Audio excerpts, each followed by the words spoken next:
Hey, what's up guys? Today I'll show you a horror film, Dagon. Spoiler ahead, watch out and take care. While diving underwater, Paul finds an ancient abyss. He enters and swipes his hand across the walls, finding gold underneath the dirt. Suddenly, a mermaid appears beside him. The mermaid removes his mask. She then screams and reveals her horrifying jagged teeth. Paul wakes up and realizes it was a nightmare. Beside him, his girlfriend Barbara also wakes up. Barbara asks him if it is a new nightmare, but he tells her that it is the same one that he has had for weeks now. Barbara tells him to relax and starts tongue massaging him. She tells him that he shouldn't worry, since everything he touches turns to gold. Paul is suddenly reminded of his dream about the gold in the abyss. Barbara starts going down on Paul to peel his yummy banana. But Paul is unsettled because of the nightmare. Barbara gets frustrated and stops kissing him. They get into an argument. Paul opens his laptop to check on their stock investments. Barbara tells him to relax and enjoy their time on a yacht just off the Spanish coast. Barbara ends up grabbing his laptop and running out of the room as Paul runs after her. On the yacht deck, Paul runs into his friend, Vicky, and her husband. He watches as Barbara throws his laptop into the water. Paul is outraged since he hasn't backed up his files yet. Vicky and her husband just watch as the young couple continues fighting. The group hears a choir singing in the village of Mboka nearby. Vicky leaves to get changed below. Barbara then notices a storm brewing over the village. Vicky's husband secures everything on the deck, while Barbara helps. The sails start shaking in the wind, and the storm clouds quickly move to their location. Barbara lifts the anchor, and the husband starts steering the yacht away from the storm. The husband tries to steer away from the large rock behind them, but the waves are too strong, and the ship gets grounded on the rock. The crash causes the ship to break below deck, injuring Vicky, who went to change her clothes. The husband hears Vicky scream and goes to help her. He sees Vicky's foot stuck in the hole made by the crash, but cannot get her loose. Paul and Barbara try to help, but cannot do anything. Paul radios for help, but there is no signal. Vicky's husband gives Paul a flare, so that they can signal the villagers from Mboka. Paul shoots the flare, but nobody is there to see it. Paul returns and tells Vicky's husband that he has to go to the village to get help. He and Barbara take the raft and head for the village. Meanwhile, the blood from Vicky's wound drips down below the boat. The raft hits a rock and gets punctured. They struggle to fix it, but cannot find anything to patch the hole. Back in the yacht, Vicky feels something in the water. Her husband takes a flashlight, but cannot see anything in the bloody and murky water. The water stirs, and Vicky cries out in pain. Her husband grabs a gun and shoots the water. Paul and Barbara overhear the gunshot, but decide to continue to the village. Because of the hole in the raft, they dump the motor to make the raft lighter. They reach the harbor and look for help. But the streets are empty. Suddenly, they hear the choir singing and head to the church. They arrive, and Paul notices the symbol in his dreams on display above the church doors. They enter the church after no one responds to their knocking.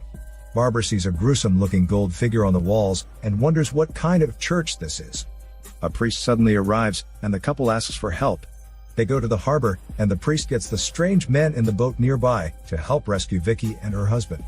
The priest tells Paul and Barbara that one of them has to stay to notify the police. Barbara ends up staying, while Paul heads for the yacht. While preparing for departure, Paul gets knocked down by a man on the boat and injures his hand on a fishing hook. He pulls the hook out, and they set sail. Back on land, the priest informs Barbara about a working telephone in the hotel nearby.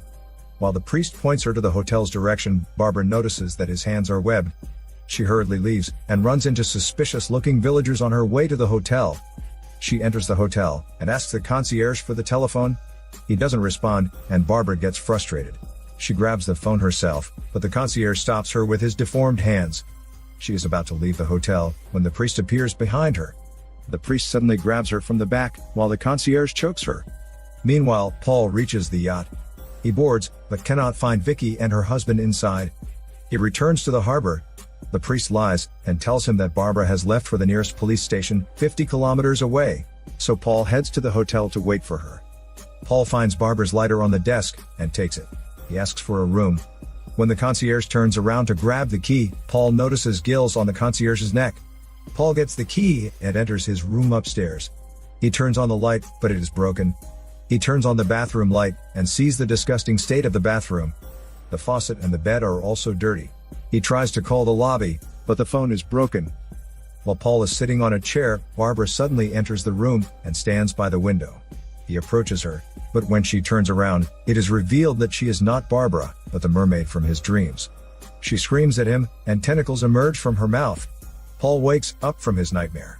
Paul sees the villagers gathering in the rain outside. One of them notices him and points at him. Freaked out, Paul tries to lock the door, but the lock is broken. He manages to change the locks before the villagers start trying to open his door.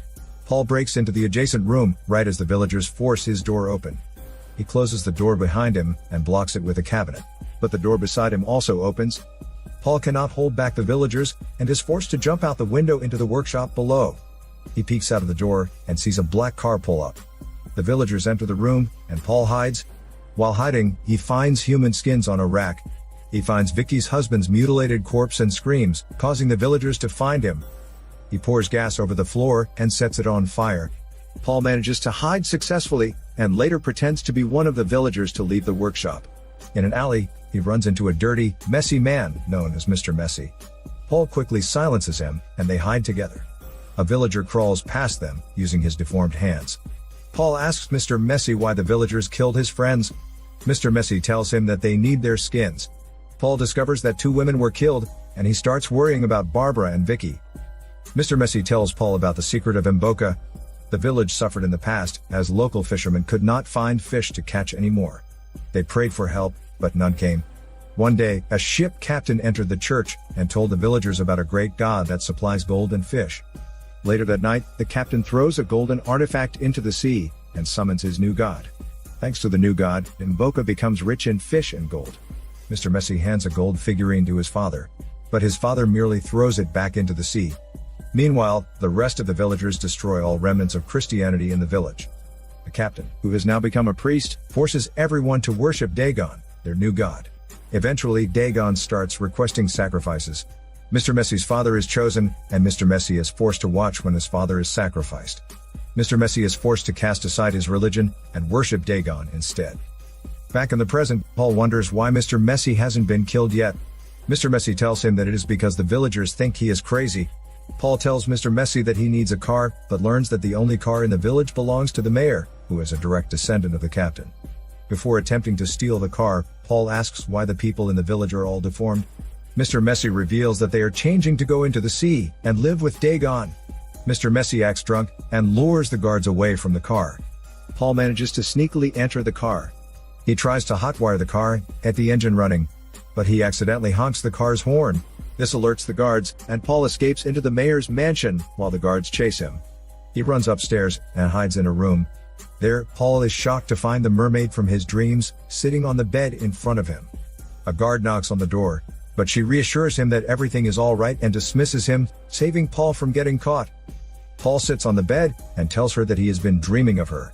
The mermaid introduces herself as Mermaid Sexy and tells Paul that she has been waiting for him for long and sexily. She kisses Paul, who pretends to resist at first, but eventually he kisses her back, despite her stinking smell. He opens her shirt, but stops when he feels gills on her stomach. He takes off the blankets and is shocked to find tentacles instead of legs. In fear, he runs out despite her telling him to stay. Paul exits the house, but runs into a guard. Paul headbutts and kicks him in the butt, then runs his ass away. He returns to get the keys, but the guard grabs him, and they both fall down the stairs. After hitting the guard on the head with his phone, Paul enters the car. More villagers arrive, while Mermaid Sexy calls Paul from the balcony. Villagers start piling on the car, but Paul manages to drive away. Shortly after, Paul runs over some villagers and crashes, causing one of the wheels to break. Paul desperately tries to fix it, but hands emerge from under the car and stop him. Paul grabs the loose hubcap and uses it to free himself. He runs away and hides in a shack nearby. Inside, he watches as the villagers run past the shack. Paul suddenly hears a noise behind, but it is only a frog. Behind him, a boy starts screaming and revealing Paul's location to the villagers. He silences the boy, but a man emerges from the waters. The man grabs Paul with his tentacles and slams Paul into the wall. The man tries to drown Paul in a toilet, but Paul manages to free himself by slamming the toilet tank cover over the man's head.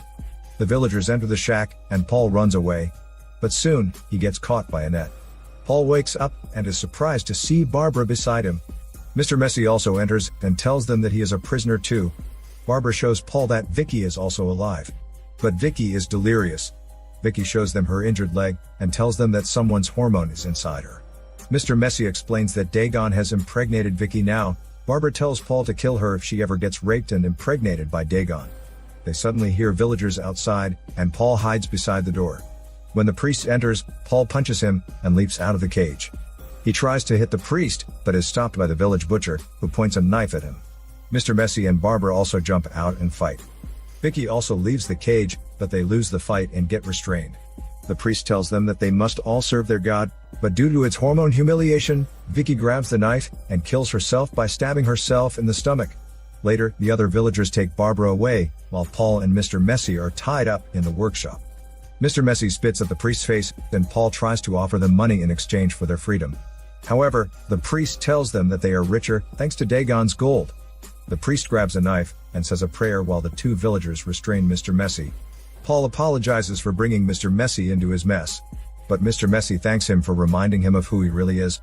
Mr. Messi starts praying, and the priest cuts his neck and eyes. Paul joins Mr. Messi in prayer, while Mr. Messi's flesh gets ripped off. Mr. Messi dies shortly after. The villagers then move to Paul.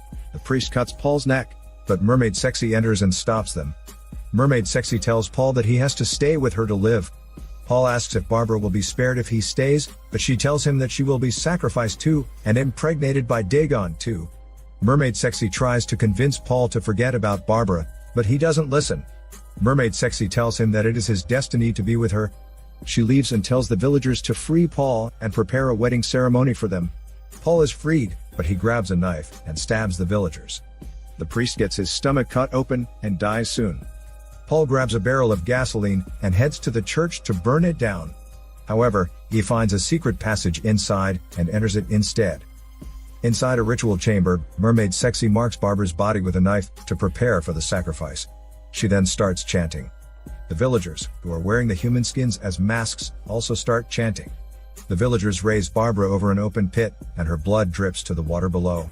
Mermaid Sexy throws the golden artifact that the captain used to summon Dagon into the pit. The water stirs, and they start lowering Barbara. Behind the villagers, Paul enters through the hidden passageway. He douses them in gas and sets them on fire. The commotion causes the villagers to let go of the chain, and Barbara falls into the water. Paul manages to pull Barbara back up, but she tells him to kill her, revealing that Dagon has already impregnated her. Dagon emerges from the water and pulls Barbara down. Her arms are ripped off, and she falls into the water. The villagers beat Paul up, but Mermaid Sexy tells them to stop. The mayor arrives and beats Paul with his cane. Mermaid Sexy stops him and lifts Paul's shirt, revealing the gills are starting to form on his stomach. The mayor stops and tells Paul that he has been looking for him. Paul learns that he is a direct descendant of the captain. Apparently, Paul's mother was the mayor's wife. The mayor removes his mask and reveals his horrifying face. The mayor says that Paul is his son.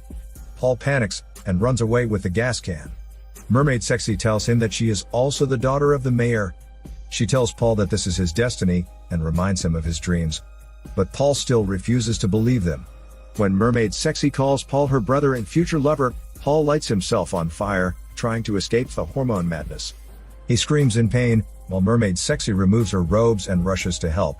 They fall into the pit together, and the fires are extinguished. Paul bleeds from his gills, but eventually realizes that he can breathe underwater. While Paul is surprised, Mermaid Sexy guides him into swimming with her. He follows her, and they head to the ancient abyss, seen in the opening scene together, indicating that Paul has already begun to accept his destiny. This is Daniel CC Movie Channel. Stay safe and enjoy your day.